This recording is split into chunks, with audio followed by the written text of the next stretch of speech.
I'm very excited to be here, and I'm very excited to end today with a celebration of sorts of neurodivergent people. Uh, and I want to center that celebration that we're having of neurodivergence and neurodiversity by giving my co-moderator and the panelists the chance to introduce themselves. So panelists, thank you all so much for being here. I'd love it if you could give a bit of an introduction of yourself. Jeff, if you want to just quickly add on to your introduction, and then everybody else, we can go from there. Thank you, Garrett. My name is Jeff Snyder, and I'm an autism neurodiversity advocate and public speaker. And I'm greatly honored to be here today. I'm also the founder of Going the Distance, which is my platform and business. So it's a tremendous honor, again, to be here. I've been with Autism Tree for about 4 years now, and I'll be going on year number 5 in 2024. So looking forward to that and many more years to come. Well, thank you, Jeff. Andrew, take it away. Hello, my name is Andrew Arboe, and I'm a self-advocate. I currently work in a couple of settings. One, I'm a teacher assistant in Connecticut at a school called Focus Center for Autism. I am also part of New York's Anderson Center for Autism as a consultation tutoring associate. A lot of my work specializes in special education, employment, and transition age populations. And I've also done work. I'm the ex-founder of Drive with Autism. I'm not part of it anymore, but I did some peer driver readiness for teens, young adults. And other than my main professional fields, I also do public speaking in the New England area and virtual, kind like this, for example. I present on pretty much similar autism topics like transportation, special education, transition, and transition to adulthood. Yeah. And I also do some advising for CHOP, Children's Hospital of Philadelphia. And then finally, I'm attending Charter Oak State College to get my bachelor's in psych. Fantastic. Thank you, Meagan. Go right ahead. Hi, my name's Meagan McKenna. I am the co-creator and the lead of the series called Triggered. It's an autobiographical story about my life, a woman who has, it's semi-autobiographical, of course, because I got to make you laugh a lot more than my real life will. But it's all about a woman who is constantly triggered, and she's neurodiverse as well as having an autistic son. And it watches her kind of deal and navigate with what it is like to be in that sort of environment and how her family is personally affected. I have 3 kids. I'm a martial artist. I am a huge advocate of always being able to have a conversation. And I'm just really grateful to be here to share my heart and my experience of being that mother with ADHD, misophonia that you'll learn more about, and the creator of the show. So thank you, Garrett. Fantastic. Thank you, Meagan. Serena, go right ahead. Hi, good evening, everybody. My name is Serena DeJesus. I go by my fight moniker, the Southpaw Outlaw. I have been training in mixed martial arts for about 11 years now. I've been a martial arts coach for youth and some adults for about 8 years now. So I currently fight and train and help others. And in the past, I've run seminars teaching self-defense to autistic youth and adults, because in the Las Vegas Valley, unfortunately, the neurodiverse community is very underserved. So I figured I'd do something with what I got to help a little bit in the positive direction. Thank you for having me. Fantastic. Thank you, Serena. Thomas, go right ahead. Entrance greetings. My name is Thomas Dougherty. I'm a writer of stories, a teller of tales, and an illustrator of the imagination. I'm from Otay. I'm born in San Diego. I'm a self-published author. My book, Little Margaret and the Big Brown Boots, was based on a true story that happened to my maternal grandmother back in the 1920s. A story that shows that though you don't always get what you want, you might just get what you need. I'm a freelance artist and with a passion to do good for others. I draw free coloring pages for local kids, and I donate to local children's hospitals. Wow. Well, Thomas, thank you for sharing that. Thank you for being here. And I'll start with this. Folks, we have a lot of academics and researchers in the audience today here at this conference. What do you think they should know about being neurodivergent and experiencing life as a neurodivergent individual? Andrew, you want to start us off? Of course, I think academic and researchers should probably know about transportation barriers in the context of being neurodiverse, so neurodivergent for those who prefer that terminology. There's a lot of the many things like employment, schooling, college. That parts of it are determined if you have that source of transportation. It doesn't have to be driving. It could be like taking public buses or even just getting rides from friends and family there. I think it's easy to not think of this, or maybe just sometimes it happens by accident because autism on its whole is complex. And there's so many different aspects like executive functioning, job skills, and probably all the other topics discussed in this conference. So it's very easy to get caught up by for some certain topics to get tossed aside. Thank you. Yeah, Meagan, join in. I would say that academics and researchers really should know that it's not one size fits all. My belief is that it's nature versus nurture, as well as a huge contribution of the attachment theory, of course, is coming into play. I feel like if we are able to put mandated groups together for schools to teach the children who are neurotypical about neurodiversity and have that be something that is like going to your math class, what we would do is we could streamline an empathic movement that would empower people to want to accept being neurodiverse instead of just being aware. We all start from a little seedling. So if we're born with the magical superpower of being neurodiverse, then why wouldn't we want people to learn how to water us if we are different? Very well put. Serena, go right ahead. Meagan really hit the nail on the head by what she said. We have reached a point coming from an autist who was diagnosed in the early 2000s to now 20 years later. We have now figured out, at least the mainstream society has now figured out what autism is, but we still have not reached a point in our time where we know how to be more inclusive. We have issues with neurodiverse in jobs. For example, the autistic population, about 90% of autistics are unemployed, not by choice, but because we have not yet made inclusive steps within the workplace and society to include them. So these are things that we need to start looking at and figuring out how can we include them. And it is a little bit difficult because autism and neurodiverse, it is a one-size-fit-all kind of situation. So there's a lot to be done, from talking to including the neurodiverse community to seeing what works, seeing what doesn't. Bridging a lot of gaps is ultimately what we need to do. And I'm hoping that forums like this that connect the autistic community with researchers, with medical professionals and the like will help further this along. Mm-hmm. Absolutely. Very well put.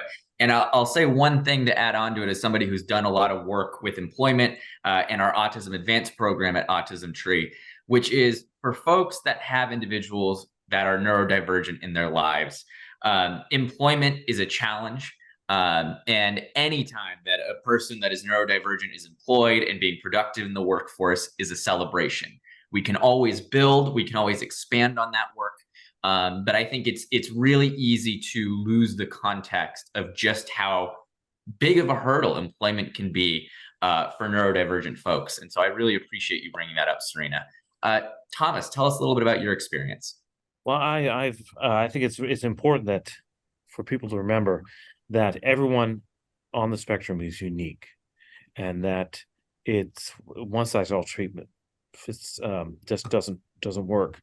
I think that it's important to remember that everyone has their own quirks, their own idiosyncrasies that often go unheard, not only by the academics, but also by teachers and by mentors. Sometimes, autistic, then you just assume things about that, and you miss small things which can make a big difference to the individual. I think that it's important to not just stick to diagnosis, to remember, as the late great Fred Rogers said, each person is unique. There's no one else like that person, and to tailor the treatment toward that person, not toward a group. Absolutely. Thank you, Thomas. And one thing that I really am excited about this panel and really think is important to talk about is that we are adults. We have been through the world. We've had experiences. We've lived so much life collectively. And so I think it's also really important to look back and to think about the experiences we've had and think about what we've gained and the knowledge that we've earned. And so my question to you all is, what is the biggest piece of advice that you would give to your younger self today? Andrew, you want to start us off? The biggest piece of like advice I would give to myself, younger self in that case, is to not care what people think about you and go with your gut. I like anything you do has meaning. And I think this comes to mind because I can be reactive to the world around me and it can negatively affect me. And I think it would have been helpful for me looking back, because I tend to be a type. I come pretty late in achieving life milestones that might have made some parts of my life a bit more easier to navigate. Absolutely. Thank you, Meagan. Go right ahead. So, this one makes me really emotional.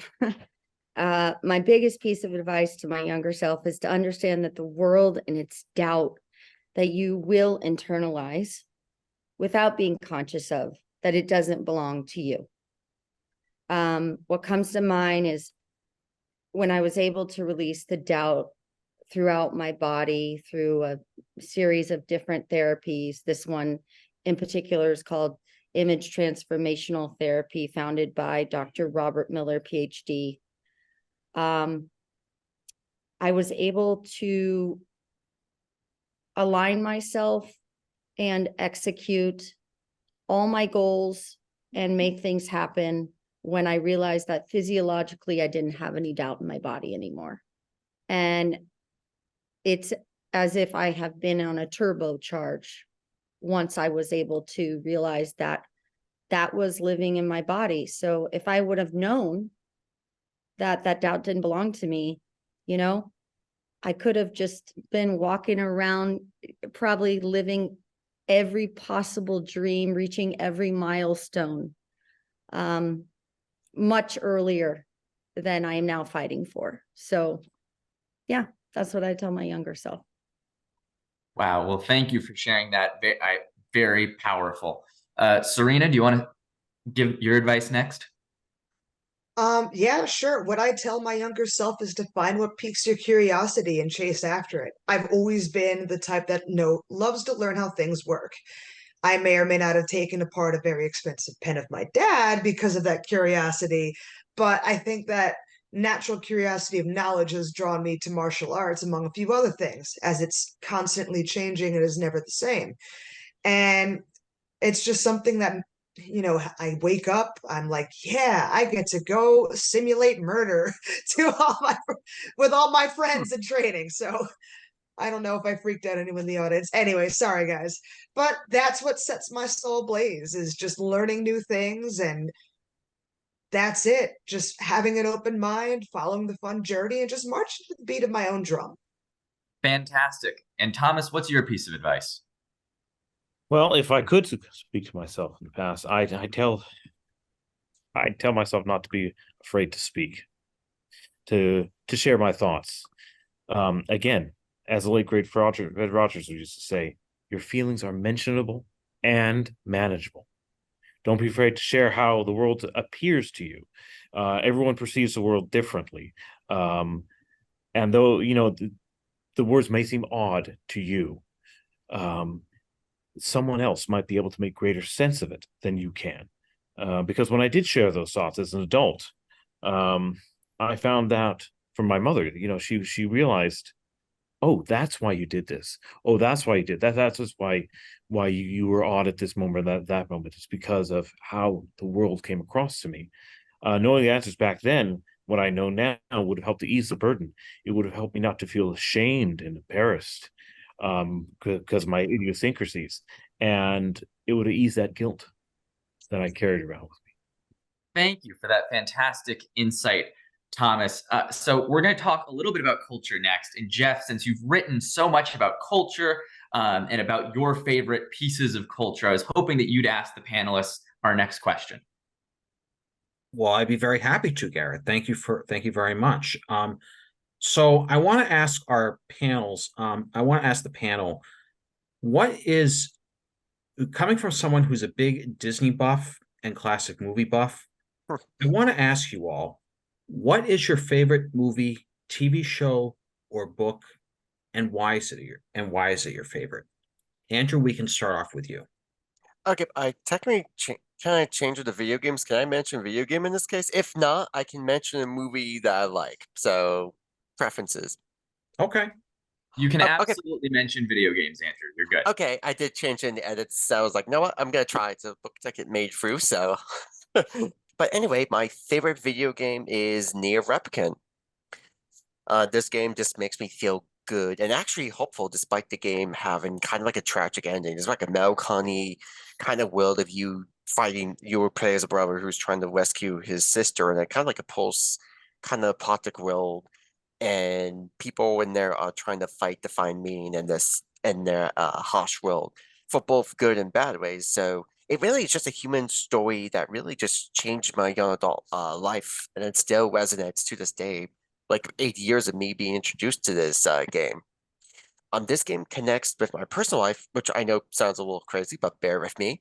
It connects to my personal life because of the themes of not only just humanity in general, but in the fact that like why they can do both good and kind of bad things, and like that sort of dynamic kind of influences part of my work, and it encourages me to have a great perspective in terms of perspective taking for kind of knowing that autism can appear very different things to a lot of different people. And then even I, in my acting and my public speaking, always have to watch myself. Like, I don't want people to think I'm the end all solutions for all autism stuff.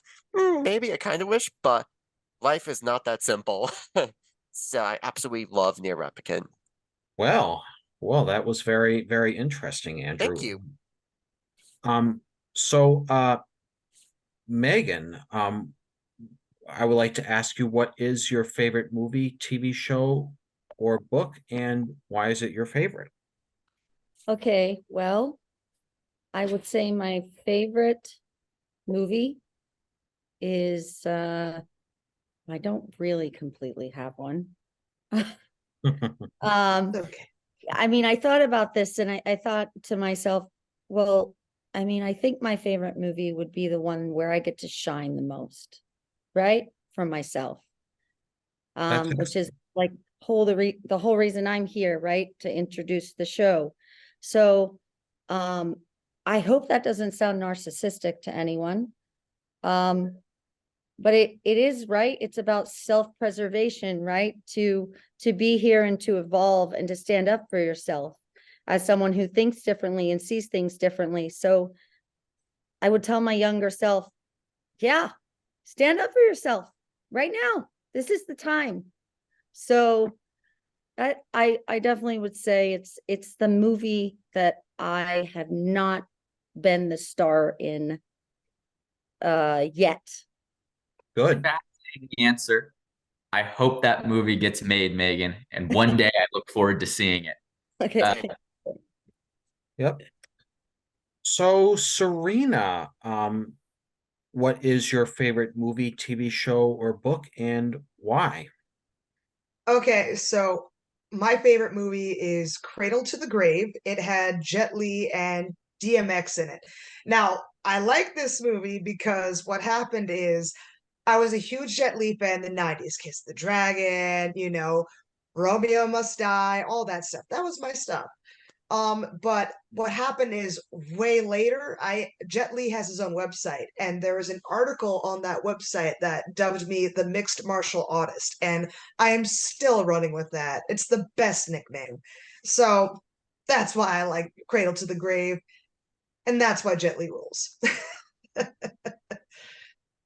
Very, very good. Very, very good. And Thomas, would you share to our lovely audience here, what is your favorite movie, TV show, or book, and why?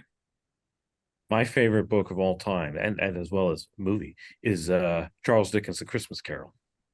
And it's because it's a story of redemption. It's a story of compassion, mercy, and charity.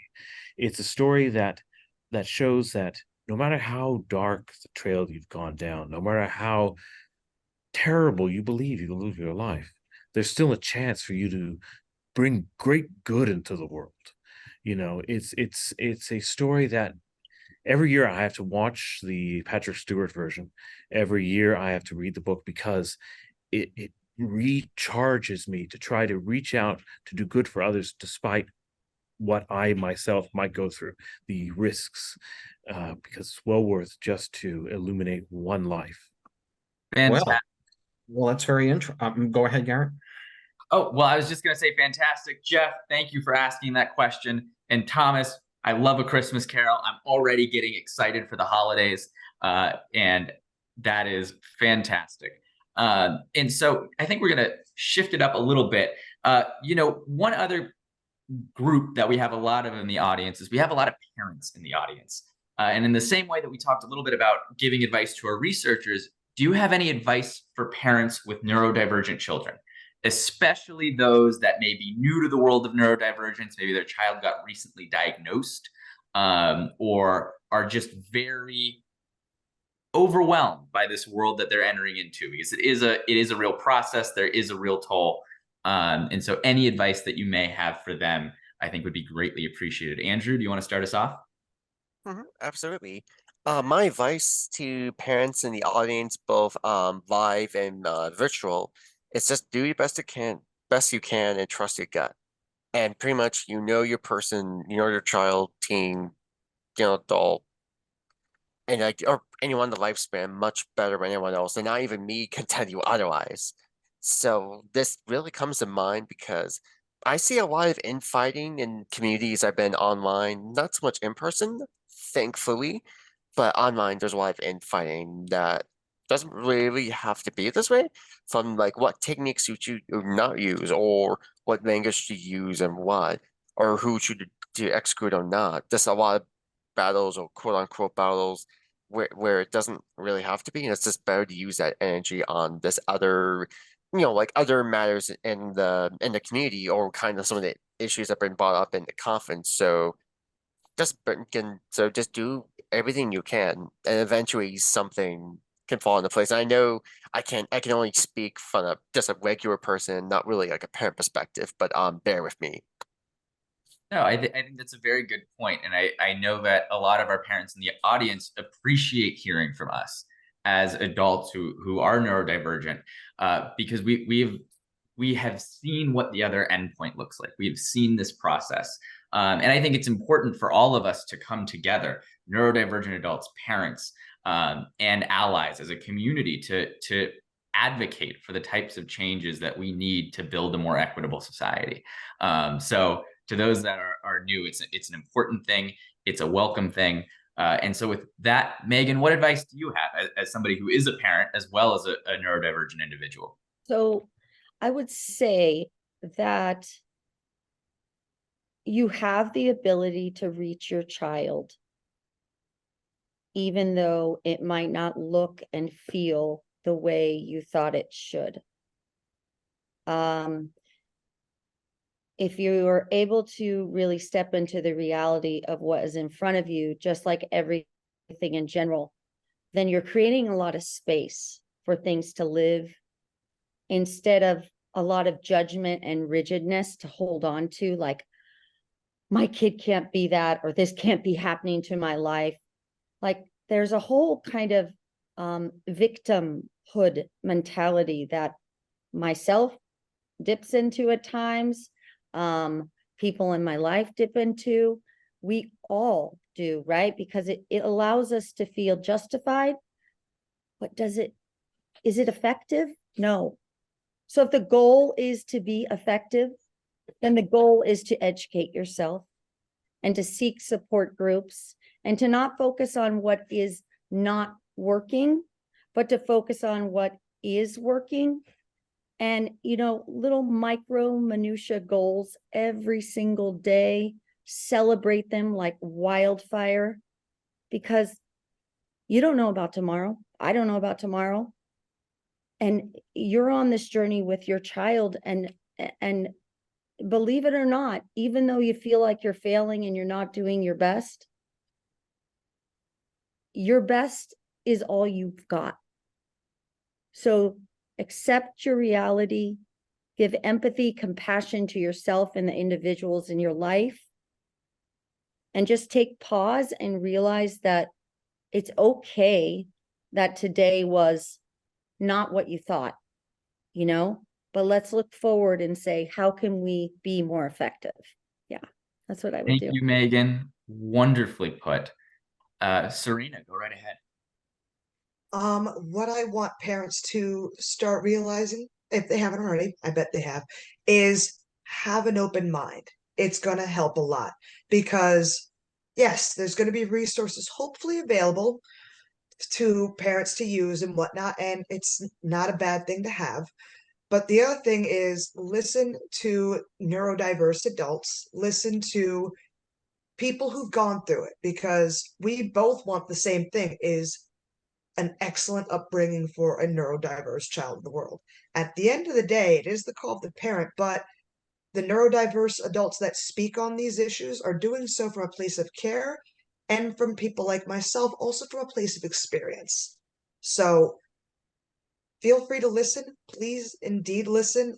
And we recognize that there are some neurodiverse adults who may not ever attain independence or have other issues or need help for the rest of their lives.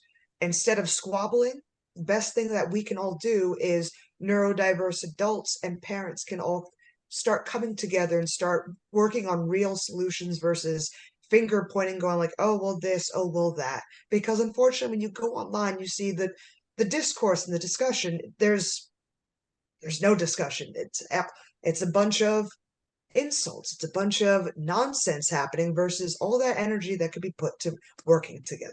So that is my hope in the future that will happen. Absolutely. And one thing that I want to just add is that I want to just thank you all again for being here and sharing your stories.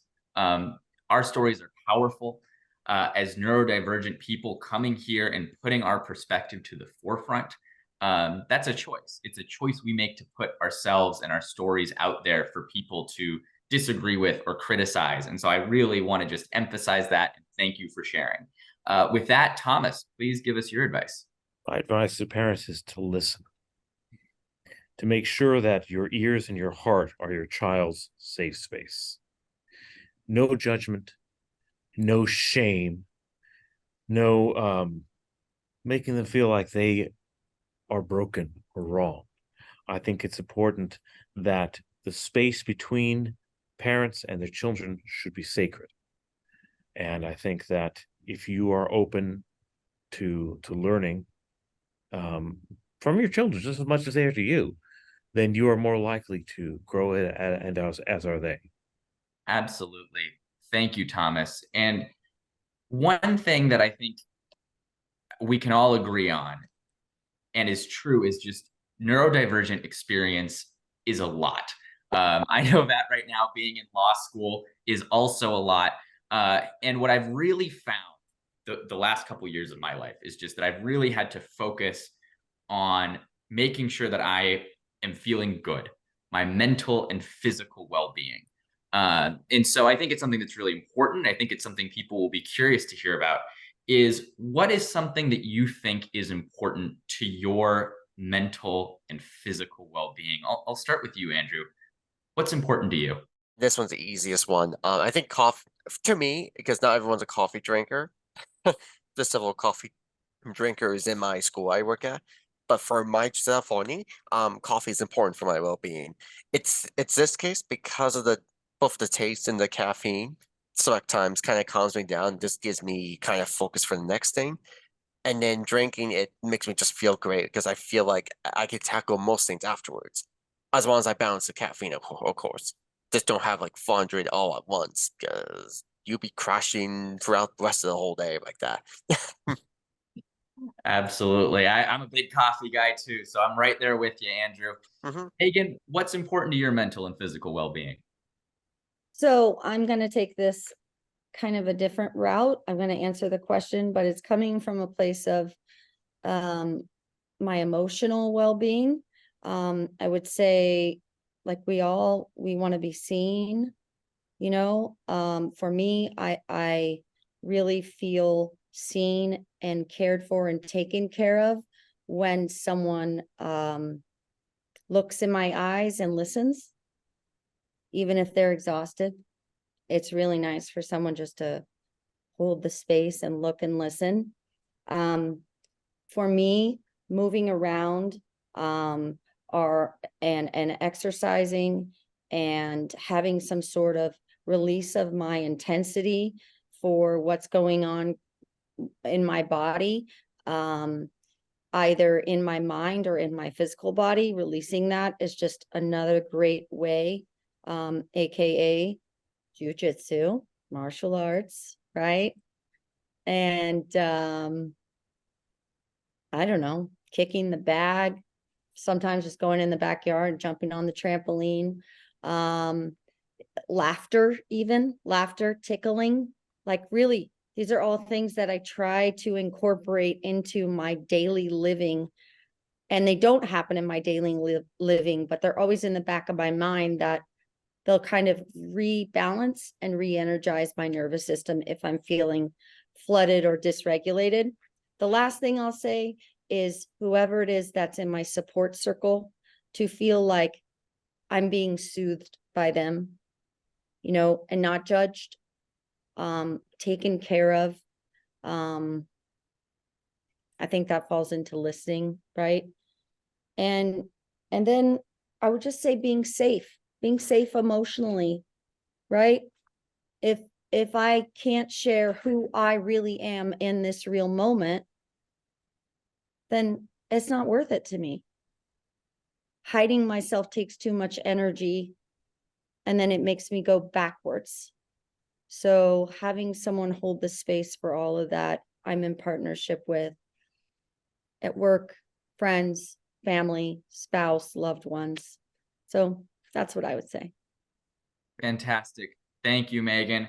How about you, Serena? So for me, it's martial arts, and it goes beyond the whole aspect of training and whatnot.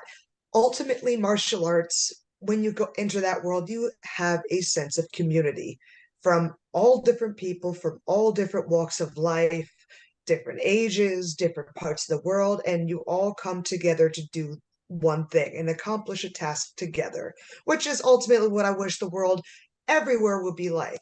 So for my mental, my physical, my emotional well-being, martial arts really changed my life. I went from being very isolated. I was a bookworm. I was still am, but I went from that to training, you know, I got people to talk to, best friends. I've traveled the world now. You know, things I don't think I would have gotten if I was not in martial arts. So at the essence of my being, it's for me, it has to be martial arts just for everything. That is absolutely fantastic. Thank you so much for sharing, Serena. And Thomas, what's important to your mental and physical well-being?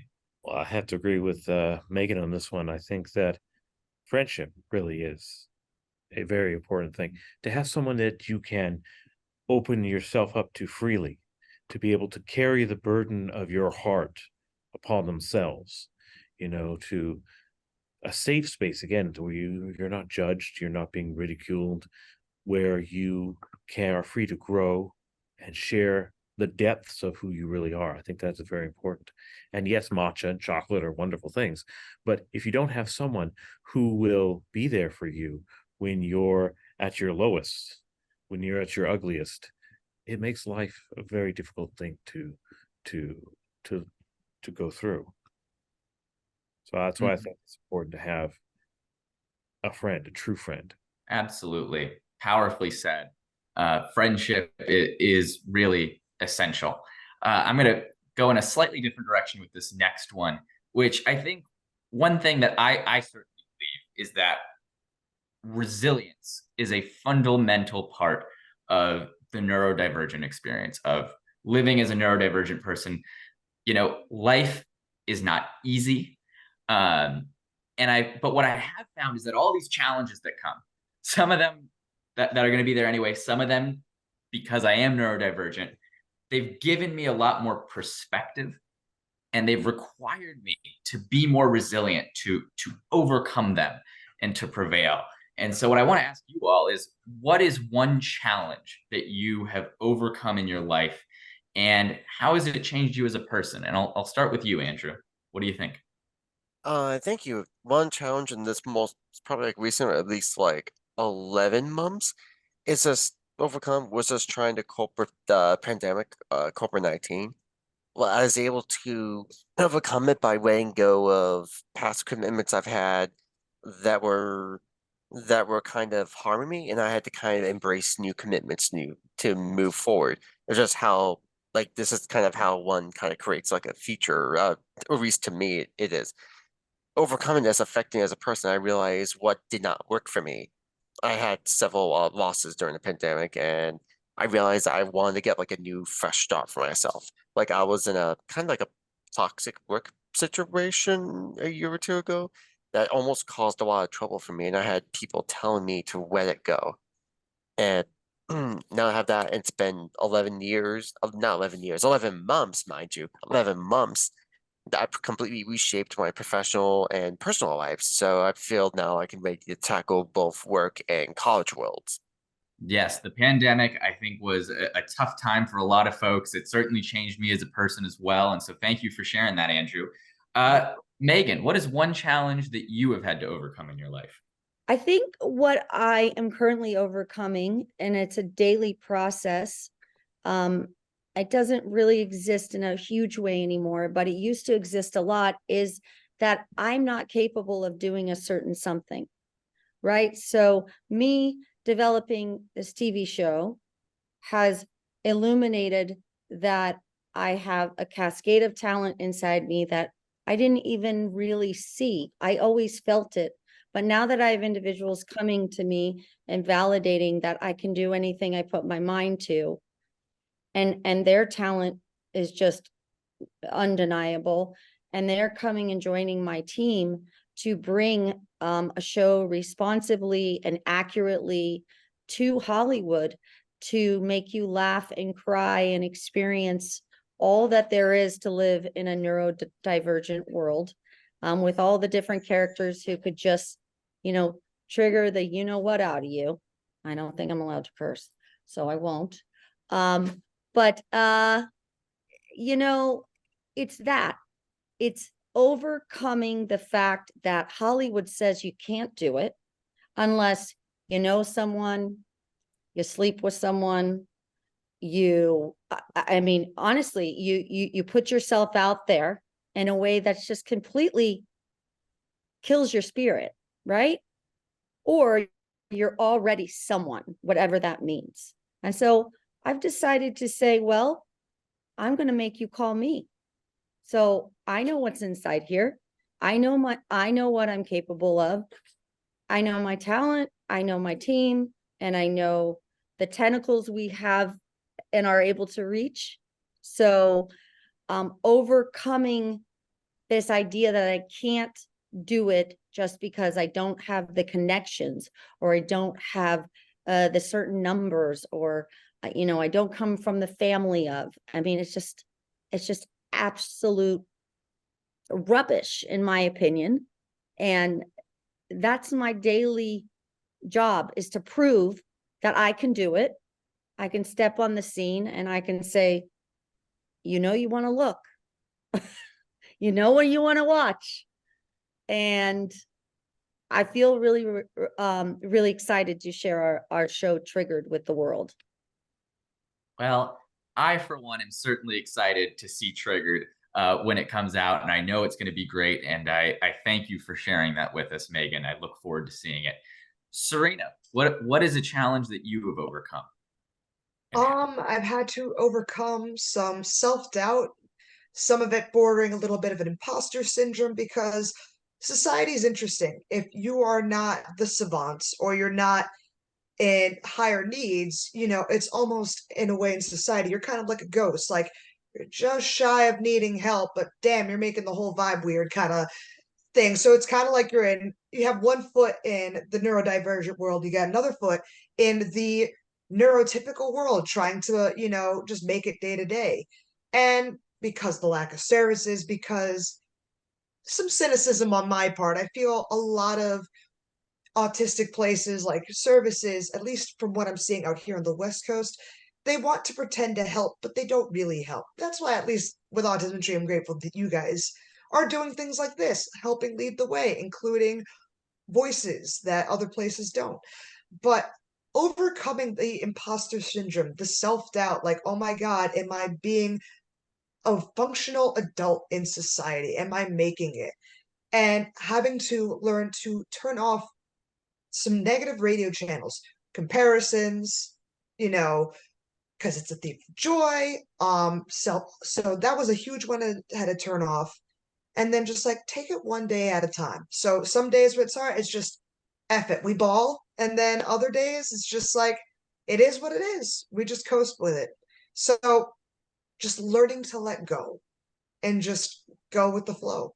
That was the biggest help I could have ever asked for. Wow, that is fantastic. And I'll say I've definitely dealt with self-doubt a lot too.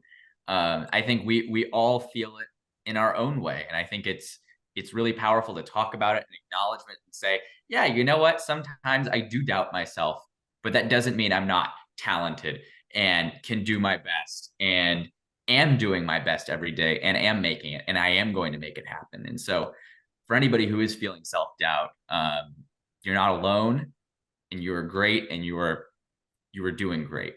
And so find that positivity.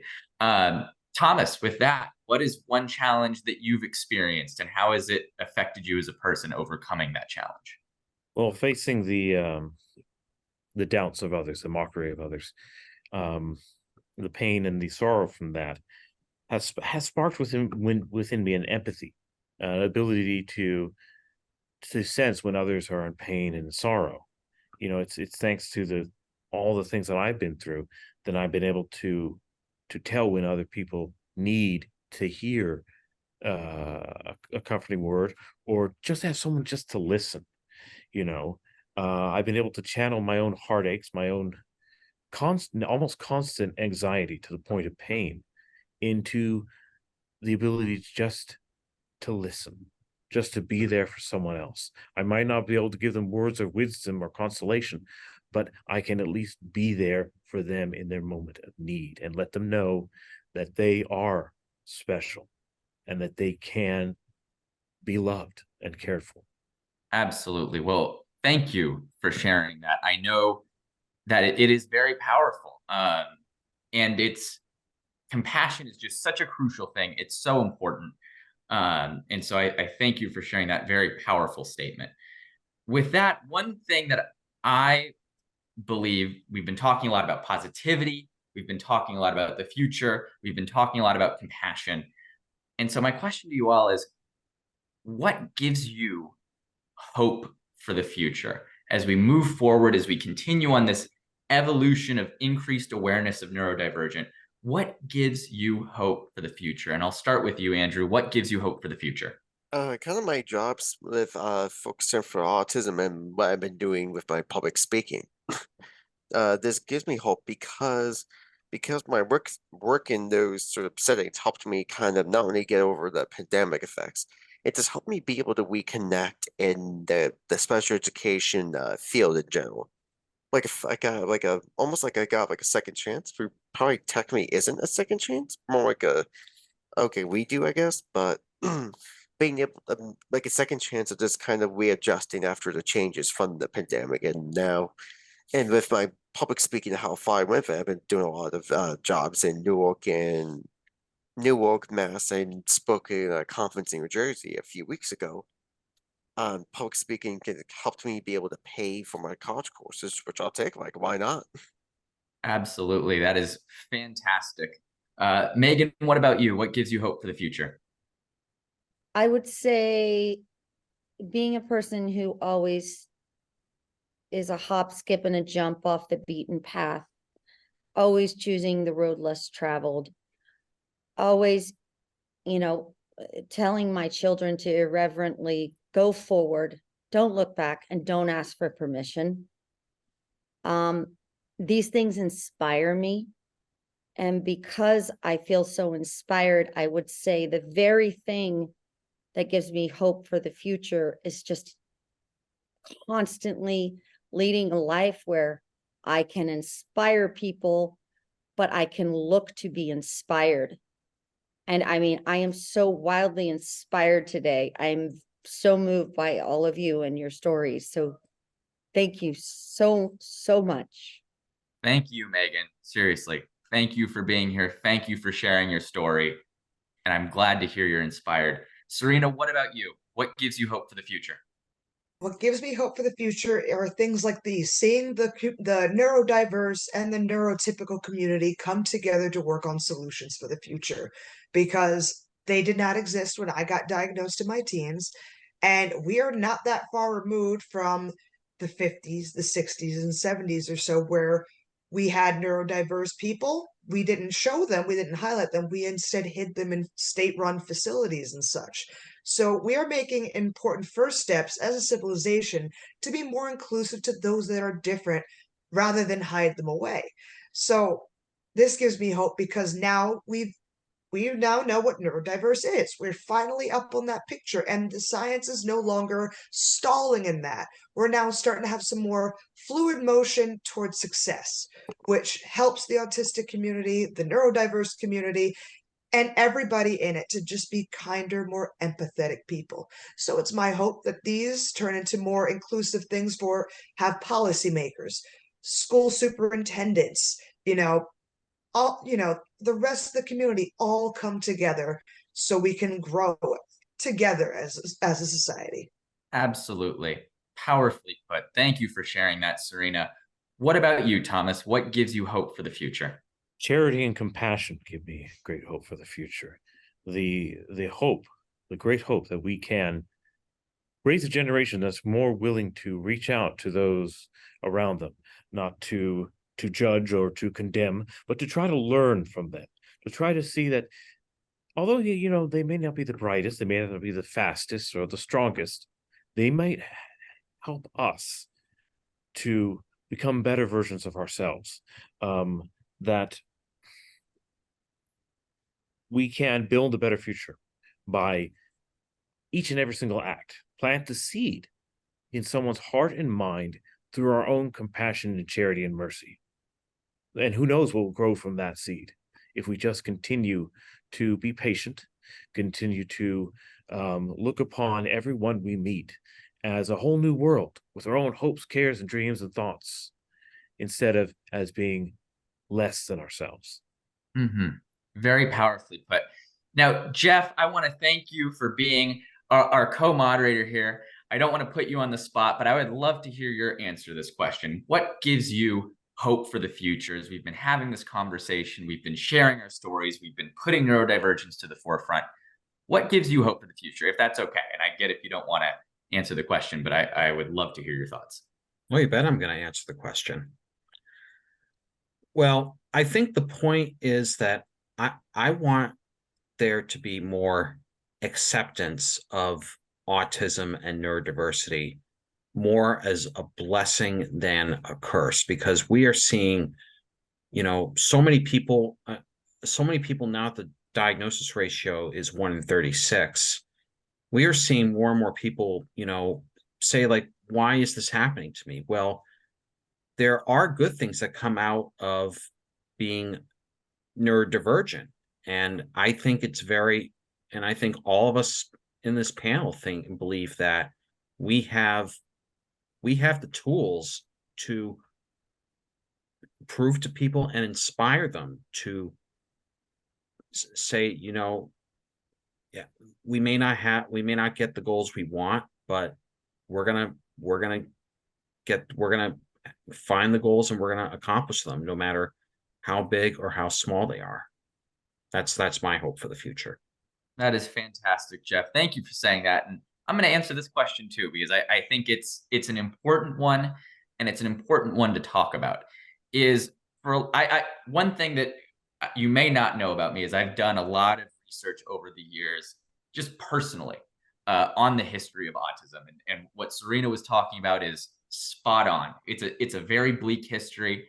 It's a very dark history. There's a lot of institutionalization. There is a lot of humanity removed from the discourse about what it means to be an autistic person, what it means to be a neurodivergent person. And I think the great thing that's been so exciting about the last, let's say, 5 years, is that I think we're getting to the point where at least the humanity of the discussion is starting to enter the picture a little bit more. That we think about people who are neurodivergent people as people, not just this label, this identity that comes with a whole lot of stigmas, and not just stigmas for the individual person, but stigmas for the family at large. And so one is seeing that discourse change. But my hope for the future is that not just do we get past the discursive level of it, but we think about it in our solutions. And we think about it not just as solutions being a pill, or being a therapy, or being a medicine. And those are solutions, not solutions.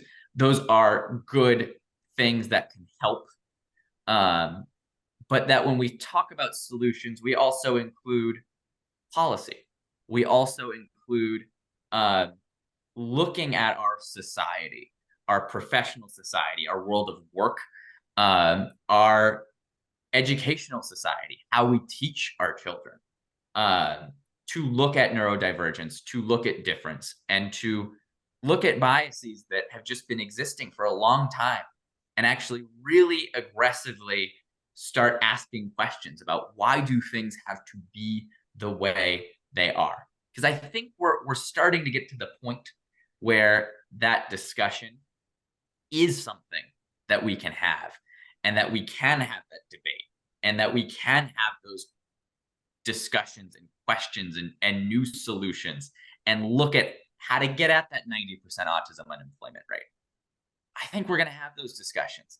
And it's in part because it's folks like you all, both our panelists up here who are willing to come out and talk about their experiences and look at their lives and identify what's a game changer.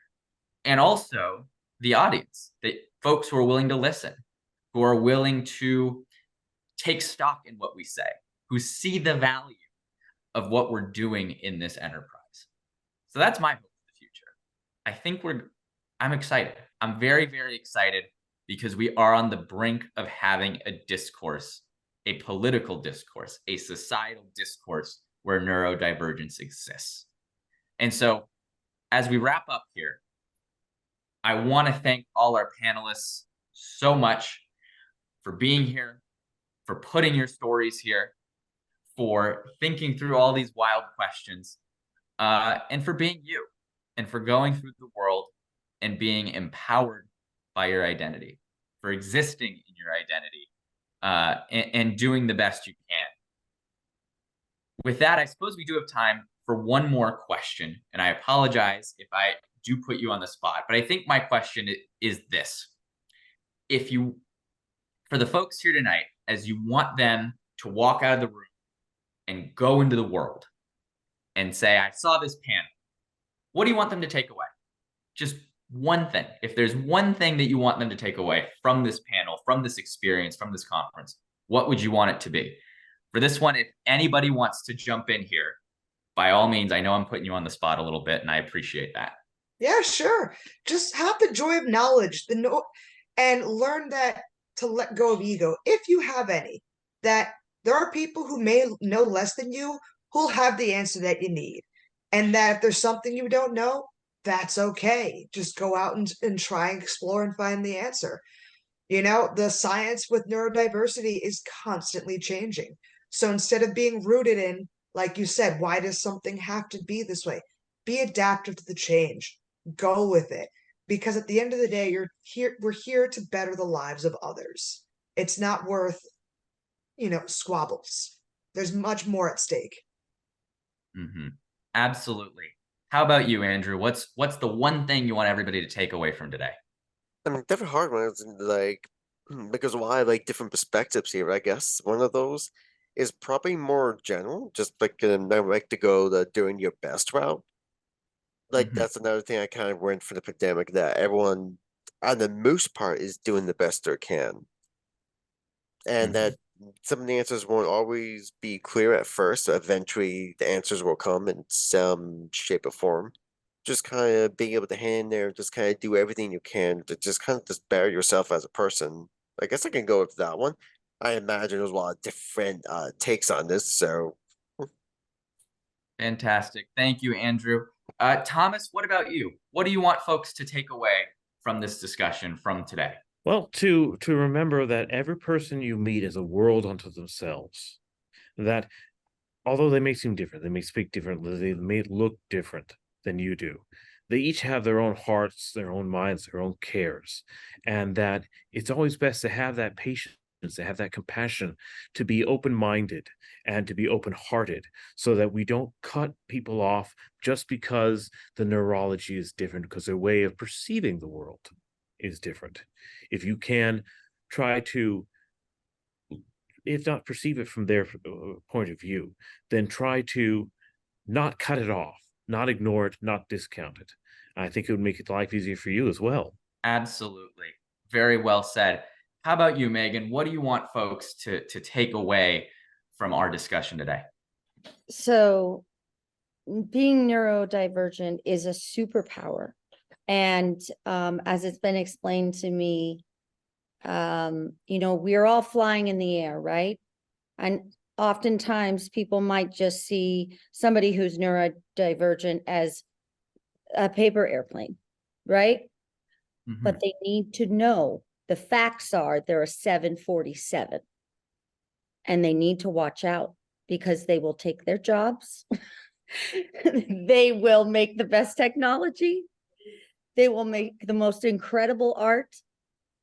They will bring things to your imagination and your mind and make you think in a way that you never even thought was possible. So neurodivergence is a superpower. It's our job to offer to people the support so that they can be the most successful. So that's all I have to say. I left it with you guys. Absolutely. Well, thank you, Meagan. And what an affirming message. What an affirmative message, a strong message to carry with us. Jeff, I'm curious, do you want to jump in and add to this? What do you want folks to take away from today, if anything? I would say probably, there's always going to be, and I'm going to paraphrase the great Sherman Brothers song, that there's a great big beautiful tomorrow shining at the end of every day, because there is, there's always going to be a great big beautiful tomorrow out there. And you may have there may be days where you and your loved ones and children, they're all going to have one of those days, and they'll just have self-doubt. But the important thing is that we always have to look towards that great big beautiful tomorrow, because again, it's just a dream away. Fantastic. How empowering. How optimistic. And here's what I'll add. I'll answer this one too, which is what I want you to take away. You look at the folks on this panel. We're from all different parts of the country. We've done all sorts of different things. We're excited, interested, invested, believe in different things. Is that neurodivergent life is not a singular experience.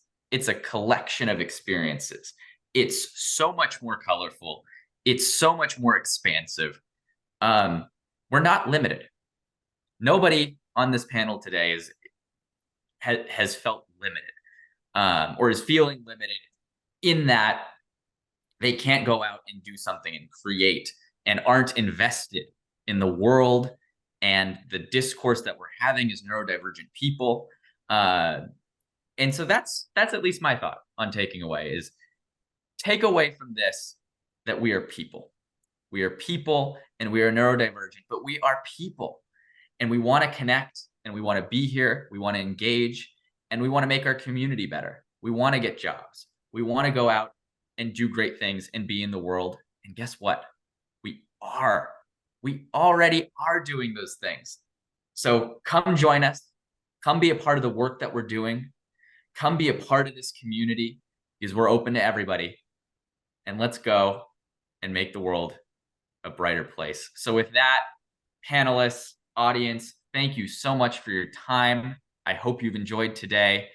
And thank you for bringing your intention, your story, and your power to this conversation. Thank you so much. It really means the absolute world to me.